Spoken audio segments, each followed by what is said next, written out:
지금으로부터 100년 전 우리 삼천리 금수 반도 우리 온 땅에는 만세 소리가 가득했죠.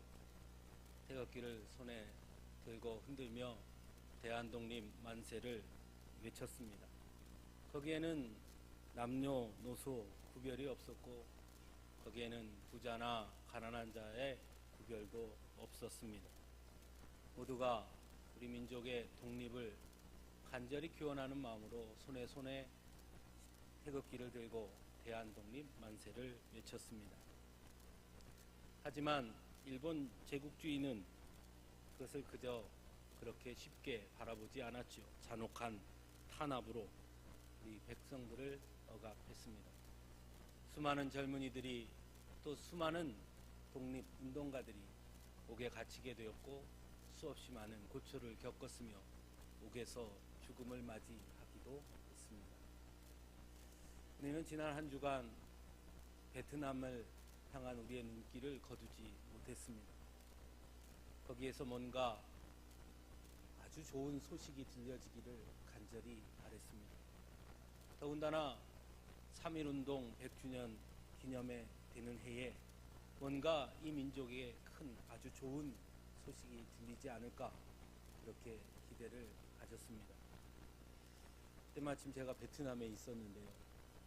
베트남 사람들에게 물어봐도 그들 역시 아주 큰 기대를 가지고 있었습니다. 그곳에서 만난 서양의 많은 외국인들조차도 이번에는 정말 대단한 일이 일어날 것이다. 모두 그렇게 기대하는 소리를 들을 수 있었습니다. 하지만 우리의 기대가 너무 컸는지 결국은 우리가 바라는 그런 소식은 들려지지 않았고 안타까운 소식이 들려졌습니다. 하지만 그럼에도 불구하고 우리는 또 한 번 오늘 장로님 기도해 주신 것처럼 더 큰 기대와 소망을 거두지 말아야 할 때인 줄로 믿습니다. 분명 하나님께서 큰 일을 이루어 주실 것이라고 저는 확신합니다. 3.1운동, 3.1 만세운동, 그 운동은 어떻게 보면 실패한 운동처럼 보였습니다. 수많은 이들이 옥에 갇혔고 죽었고 그것을 통해 독립을 이루지는 못했으니까 말입니다. 하지만 그 3.1운동은 3.1운동 그 이전과는 3.1운동 그 이후에 엄청난 변화를 가져오게 하는 시작점이었다라는 것은 분명합니다. 먼저 일본 제국주의의 우리 민족에 대한 통치 방식의 변화를 가져오는 계기가 됩니다. 3.1운동을 통해 일본은 더 이상 무력으로 이 민족을 통치해서는 안 되겠구나 하는 생각을 하고 이전까지 억압했던 무단 통치에서 소위 문화 통치라는 방식으로 전환을 가져오게 합니다. 총독 무관제를 철폐합니다. 보도 경찰 제도를 실시했고 조선인 관리 임용을 했고 대우 개선을 도모했습니다. 언론, 집회, 출판 등을 고려하여 민의의 창달과 도모와 교육과 산업과 교통과 경찰, 위생, 사회 등 사회의 전반적인 행정을 내세우고 우리 민족 백성들의 안전과 복리를 조금 더 생각해 주는 것처럼 그렇게 통치 방식을 바꾸게 됩니다. 조선의 문화와 관습 등을 존중해 준다는 것을 내세워서 조선인들의 저항을 무마시키려고 했던 것입니다. 그러므로 인해서 조선인 상층 계급의 일부를 매수하기도 했고 동화 정책을 한층 강력히 추진하기도 했습니다. 조선 지배에 큰 지장이 없는 약간의 출판물 또 결사를 허용하기도 했습니다. 그래서 그 당시에 신문들이 많이 생기기도 합니다. 하지만 이것은 보다 교묘하게 민족 분열 정책을 펼치기 위한 그들의 위장에 불과한 것이었습니다. 독립운동에도 변화를 가져오게 됩니다. 3.1운동 이전까지 비폭력 운동을 펼쳤던 독립운동은 이제 그 그 비폭력 운동의 한계를 깨닫고 상해 임시정부를 중심으로 무장 독립 투쟁으로 변화를 가져오게 됩니다. 그래서 여러분들 잘 아는 것처럼 수많은 의거들이 일어나게 되는 것이죠. 조선의 지식인 중심으로도 독립에 대한 인식의 변화를 가져오게 만드는 계기가 됩니다. 일본의 문화 통치 속에서 일부 지식인들은 점차 독립에 대한 회의를 갖게 되고 결국 전향하게 되는 계기가 되기도 합니다. 독립선언서에 서명했던 33명 중에도 수많은 이들이 결국은 전향을 하게 됩니다. 우리 민족 간에 그러므로 인해 갈등이 내부적으로 비롯되기 시작합니다. 일본 제국주의와 조선인이 아니라 이제 조선인 안에 친일파냐 그렇지 않느냐로 갈등하게 되는 것이죠. 교회 역시 3.1운동 이후에 큰 변화를 겪게 됩니다. 3.1운동 때까지 독립운동의 중심지였던 교회 역시 3.1운동 이후 점차 내세주의로 흐르는 경향이 심각하게 나타나게 됩니다. 어차피 하늘나라에 가면 일본인으로 살던 한국 식민으로 살던 조선인으로 살던 그것은 아무런 상관이 없으니 일본 제국주의에 맞서 싸우기보다는 그저 개인 신앙생활에 열심을 기울이는 것이면 된다는 생각들이 퍼져나가게 된 것입니다. 그러므로 교회 안에 있던 많은 지식인들이 교회를 떠나는 계기가 되기도 합니다. 이러한 영향은 여전히 오늘을 사는 우리들의 신앙 안에도 전수되어져 있는 것은 아닌가 생각해 봅니다. 그래서 마치 교회가 사회 문제를 고민하고 참여하는 것에 대해서 매우 부정적인 인식들을 갖게 만들기도 한 것이죠. 그래서 여전히 우리 안에도 교회가 뭔가 사회에 관한 이야기를 하는, 왜 교회에서 그런 얘기를 합니까? 교회는 그저 천국을 이야기하면 되는 것인데, 이런 생각들을 하게 되지요. 분명 성경은 천국을 말씀합니다. 그리고 천국에는 우리가 잘 아는 것처럼 인종도 남녀도 구별이 없고 오직 하나님의 백성으로서 영광을 누리게 될 것임을 분명히 말씀하고 있습니다. 그렇다고 일제식민지대에 그저 개인적인 신앙생활에만 열심을 내면 된다, 나라의 독립이나 결의의 독립이 아니라 그저 나 홀로 개인의 신앙생활을 열심히 해서 내가 구원받아 천국에 가기만 하면 되는 것 아니냐라고 말하는 것이 과연 옳은 것일까? 여러분 어떻게 생각하십니까? 문화통치가 시작된 후 그 이전까지 독립운동에 매진했던 많은 지식인들의 변절이 일어나기 시작합니다. 그들이 변절한 데는 크게 두 가지 이유가 있었습니다. 여러 이유가 있겠지만 크게 나누면 두 가지입니다. 하나는 쉽게 말하면 자신의 성공과 출세를 위해서였습니다. 특별히 예술인들이나 지식인들이 많이 변절하게 됩니다.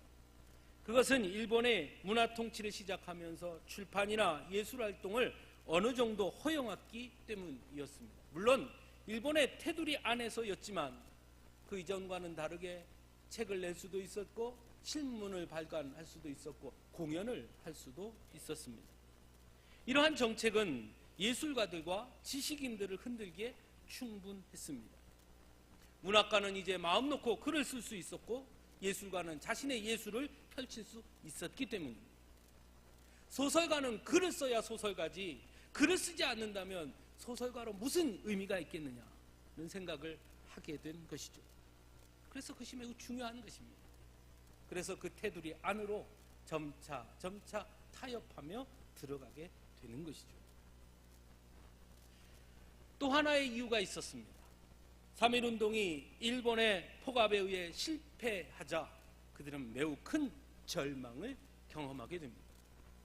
이 나라의 온 백성이 일어나 그렇게 외쳤지만 결국 우리에게 돌아온 것은 엄청난 핍박과 폭력이었다. 결국 우리는 일본으로부터 더 이상 결코 해방될 수 없을 것이다 라는 절망감이 그들을 찍어 눌렀던 것입니다. 이왕 이렇게 된 것, 앞으로 더 이상 해방되어 독립될 가능성이 없다면 하루라도 빨리 이제 황국 식민으로 사는 것이 오히려 나은 것이 아니겠는가 하는 생각들을 하게 된 것이죠. 그래서 변절하기 시작합니다. 그 이전까지 독립을 외쳤던 그들이 이제는 천황폐 만세를 외치고 젊은이들이여 우리가 황국 식민으로 충성을 다해야 한다 하고 이 땅의 젊은이들에게 호소하기 시작합니다. 3.1운동 이후 교회가 내세주의에 빠져들게 된 것 또한 어쩌면 같은 이유였는지 모르겠습니다. 온 교회가 대한독립 만세를 외치며 맞섰지만 결국 다가온 것은 결국 처한 현실은 엄청난 핍박이었고 결국은 현실보다 내세를 바라보게 만드는, 그래서 결국 내세주의로 흐르게 되는 계기가 되었는지도 모르겠습니다. 이처럼 3.1운동은 그 당시 우리 조선인들의 삶의 여러 영역에 매우 큰 영향을 끼쳤던 일이었습니다. 오늘을 사는 우리들도 마찬가지가 아닌가 한번 생각해 봅니다. 우리는 수없이 현실의 무게에 절망을 경험하게 됩니다. 그리고 그 절망 앞에서 우리는 둘 중에 하나를 선택하게 됩니다. 절망을 받아들일 것이냐, 절망을 이겨낼 것입니다.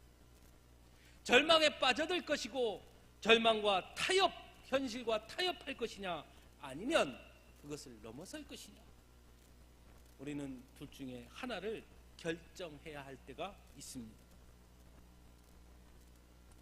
대부분 많은 경우 현실과 타협하는 경우가 훨씬 더 많이 있지요. 그에 따른 결과로 가시적인 물질 또한 성공 등에 집착하게 되는 기복신앙으로 나타나기도 하고 때로는 내세주의에 빠져들기도 하지요. 그래서 현실에 타협하거나 반대로 현실을 부정하는 모습들로 나타나기도 합니다. 우리 교회 권사님들한테는 제가 그런 소리를 못 들었던 것 같은데요. 예전에 어렸을 때 교회 다닐 때 제가 다니던 교회에 나이 드신 권사님들, 또 저희 어머니도 마찬가지였습니다. 아이고 지긋지긋해, 아이고 지긋지긋해, 하나님 빨리 나 좀 데려갔으면 좋겠네, 그런 거 말이죠. 아무리 열심히 살고 살려 해도 다가오는 현실의 무게가 너무 힘에 겨워서 할 수 있는 것이라고는 아이고 힘들어 못 살겠네, 아이고 하나님 나 좀 빨리 데려가 주세요. 현실로부터 도피하고 싶어요. 과연 성경은 우리에게 그렇다면 무엇을 말씀하고 있을까 하는 것입니다. 앞에서 말씀드렸듯이 분명 천국을 말씀하고 있고 분명 내세에 관해 말씀하고 있습니다마는 과연 그게 전부인 것이냐, 과연 그런 생각과 그런 신앙으로 살아도 되는 것인가, 여러분 어떻게 생각하십니까? 이것을 분명하게 알 필요가 있다는 것입니다. 성경이 말하는 내세, 성경이 말하는 천국은 현실을 부정하거나 현실로부터 도피하는 데에서 출발하지 않는다는 것을 우리는 알아야 합니다. 분명하게 가시적인 복을 말씀합니다. 건강의 복, 물질의 복, 성공의 복, 많은 복들을 말씀하고 있지요. 하지만 그것이 전부라고 말씀하지는 않습니다. 또한 그것만을 위해 살라고도 말씀하지 않습니다. 과연 성경이 우리에게 말씀하고 있는 그 진리는 무엇인가? 절망 앞에 놓여있는 우리들에게 성경은 무엇을 말씀하고 있는가? 정확하게 그것을 볼 수 있어야 한다는 것입니다. 중요한 것은 성경은 언제나 소망을 말씀하고 있다는 것입니다. 그 소망은 현실을 부정하거나 타협함으로써 얻는 소망이 아니라 그 소망의 중심에는 누가 있지요? 예? 그 소망의 중심에 누가 있습니까? 그 소망의 중심에는 바로 예수 그리스도가 있는 것입니다. 그래서 우리가 항상 이렇게 고백하잖아요. 주님만이 나의 소망이십니다. 예수 그리스도가 우리의 소망이십니다. 그렇게 고백하지 않습니다. 제가 교육전도사 했던 때에 여름 성경학교 주제가 예수 그리스도 우리의 소망 뭐 그랬던 적이 있었던 것 같아요. 예수님이 우리의 소망이죠. 그렇다면 거기에서부터 문제를 풀어봐야겠지요. 예수 그리스도가 우리의 소망, 예수 그리스도가 나의 소망, 과연 이게 무슨 뜻일까 하는 것입니다. 여러분 무슨 뜻이라고 생각하십니까? 예수님이 나의 소망이라는 게 뭔 말입니까? 그거 잘 알지도 못하시면서 맨날 그냥 예수님 나의 소망입니다 그랬습니까? 예수님께서 공생애를 시작하셨을 때에, 즉 이스라엘 백성들 앞에 나타났을 때 이스라엘의 상황은 일제 식민지의 우리 사회와 많은 부분이 비슷했습니다. 수많은 독립운동이 있었으나 거듭 로마의 힘 앞에 굴복당했고, 나라를 잃은 지 너무 오랜 시간이 지남에 따라 더 이상 독립할 수 있을 것이라는 기대와 소망도 없던 시대였습니다. 바로 그때 예수님이 등장하신 것입니다. 엄청난 기적을 베풀고 가는 곳마다 사람들이 구름대같이 예수님을 따라다니기 시작합니다. 사람들은 그런 예수님을 바라보며 소망을 품기 시작합니다. 이야, 이제 저분만이 우리를 독립시켜 줄 거야. 저분만이 우리를 해방시켜 줄 거야. 그들은 예수님이 소망이라고 생각했습니다. 여러분, 우리가 예수님이 우리의 소망입니다 라고 고백할 때 그 소망이 그들의 소망과 같은 것입니까?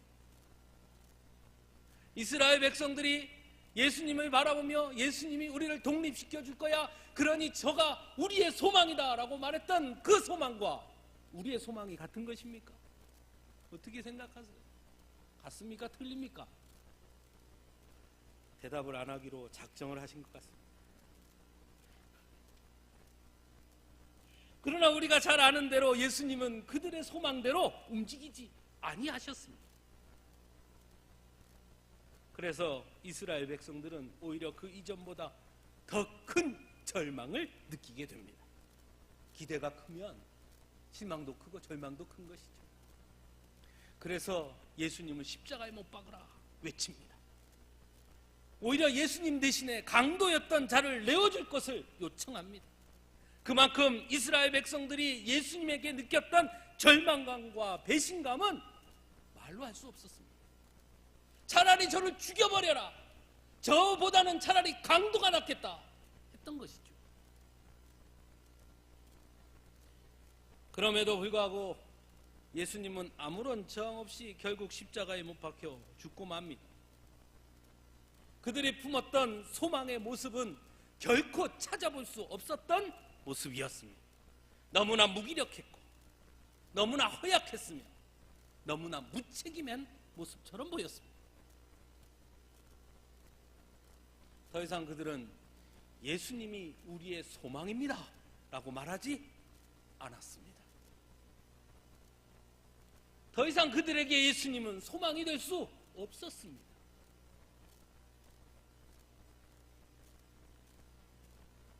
그러나 예수님은 이스라엘 백성들에게 소망을 주시고자 오셨다고 말씀하셨습니다.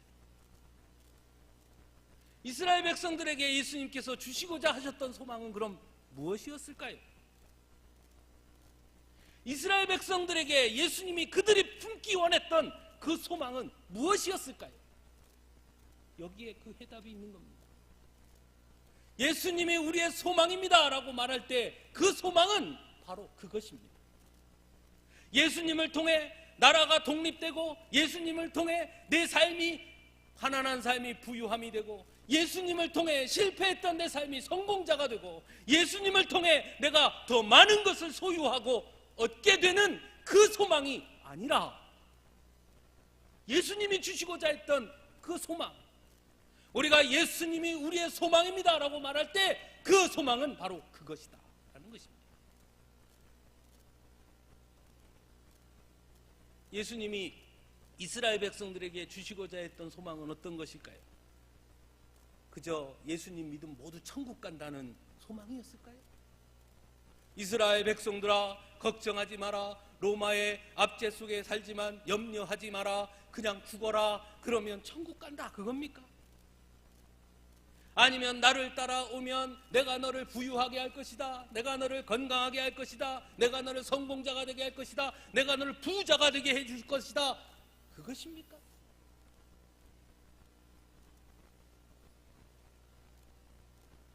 예수님이 우리의 소망, 그 소망이 무엇이냐? 그 고백의 참 의미를 아는 것이 매우 중요한 것입니다.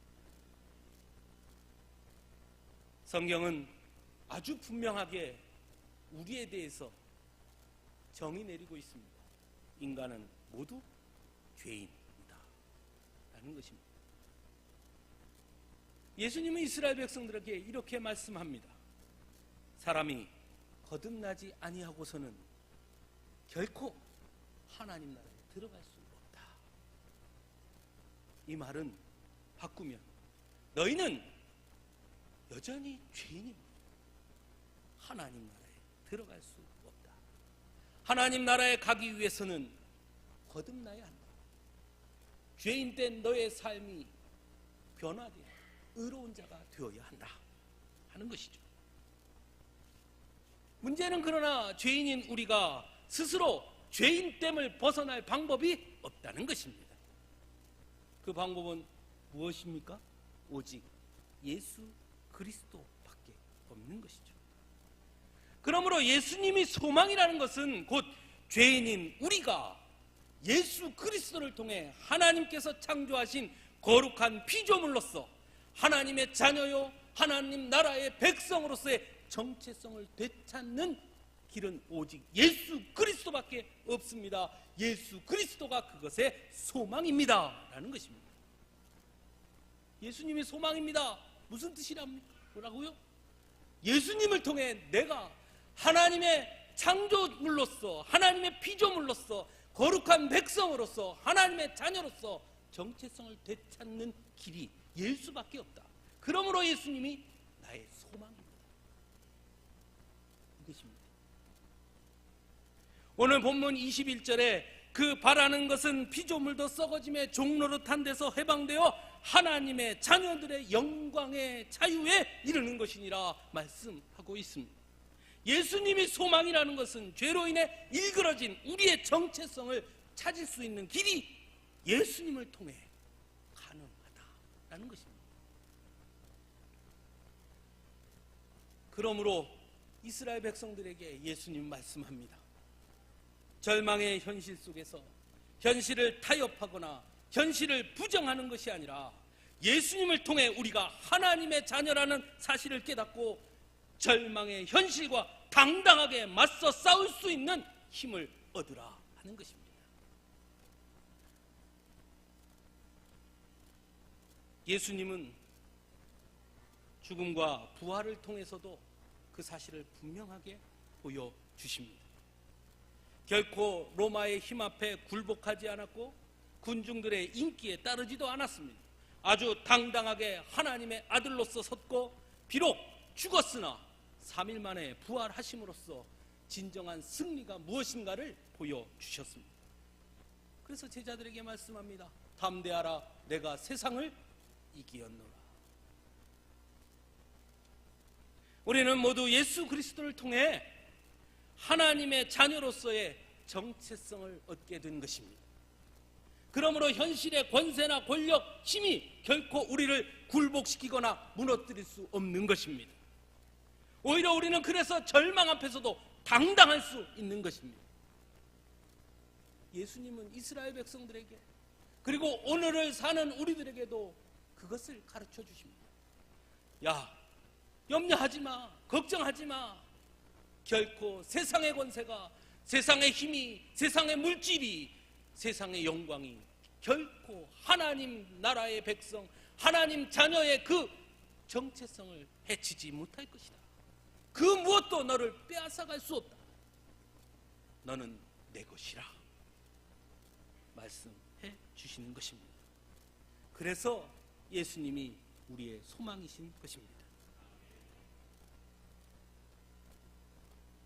일제식민지 시대 속에 어떤 이들은 더 이상 이 나라는 독립하기가 어려울 것이라고 절망하고 타협했으며 변절자가 되기도 했습니다. 하지만 그 시대 속에서도 어떤 이들은 목숨이 끊어지는 그 순간까지도 결코 이 나라의 독립에 대한 소망을 잃지 않았습니다. 반드시 독립할 것이라는 소망을 놓지 않았습니다. 3.1절 일제식민지 시대 독립운동 이렇게 하면 떠오르는 몇몇의 인물들이 있죠. 김구 선생, 유관수 누나, 안창호 선생 뭐 많이 있을 겁니다. 안중근. 저는 여러분에게 김구 선생님의 어머니를 좀 소개하려고 합니다. 광낙원 여사입니다. 김구 선생의 어머니입니다. 그는 독실한 신앙인이었습니다. 을사사변 후 김구 선생이 명성황후를 시해한 무리 중에 하나인 일본 중이 스시다를 죽이게 됩니다. 살인범으로 체포되어서 서울로 압송하게 됩니다. 그때 이 김구 선생은 어머니에게 기어이 목숨을 부지해서 내가 나라를 위해 큰 일을 할 것입니다 라고 어머니에게 약속합니다.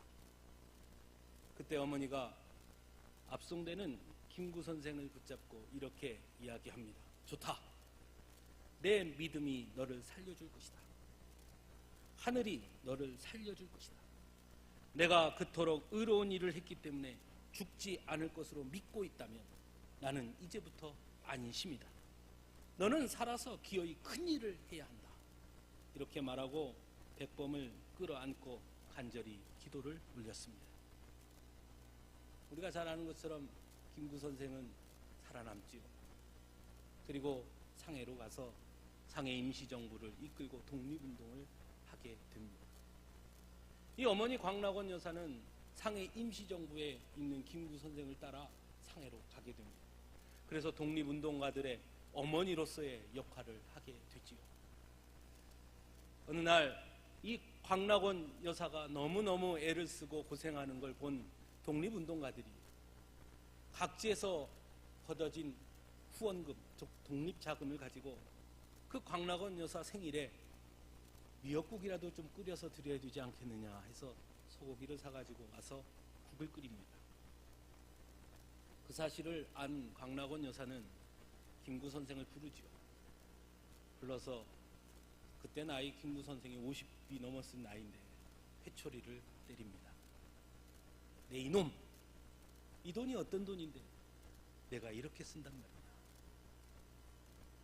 하나님 보기에 부끄럽지도 않다 하며 회초리를 때립니다.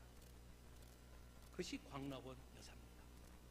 그의 믿음, 그의 기도, 그의 신앙. 김구 선생은 그 어머니의 신앙을 이어받습니다. 그리고 여러분, 오늘 제가 주보에 실어놓은 그 멋진 이야기를 하지요. 만일 하나님이 내 소원이 무엇이냐 물으신다면 나는 서슴지 않고 내 소원은 대한독립이요 라고 말할 것입니다. 그 다음 소원은 무엇이냐 라고 또 물으신다면 나는 또 우리나라의 독립입니다 라고 할 것입니다. 또 그 다음 소원이 무엇이냐 하는 셋째 번 물음에도 나는 더욱 소리 높여서 나의 소원은 우리나라의 대한의 완전한 자주 독립입니다 라고 대답할 것입니다.